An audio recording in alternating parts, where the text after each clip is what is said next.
आपण बनवणार आहोत पनीर बुर्जी। त्यासाठी आपण इथे साहित्य घेतलेलं आहे।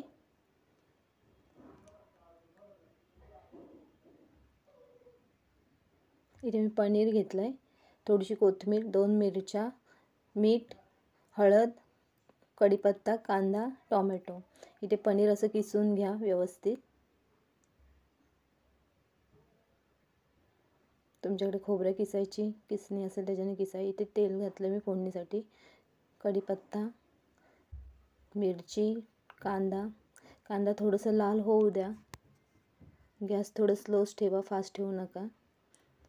कांदा थोडंसं लाल झाला की वरून टोमॅटो, गरम मसाला, चवीपुरतं मीठ टाकायचं, हळद, आणि ते व्यवस्थित असं मिक्स करून 2 मिनिटं झाकण ठेवायचं, म्हणजे टोमॅटो जरा सॉफ्ट होईपर्यंत। टोमॅटो व्यवस्थित शिजलं पाहिजे। त्याच्यानंतर वरून असं पनीर टाकायचं आणि सगळं मिक्स करून 5 मिनिटं शिजवून द्यायचं।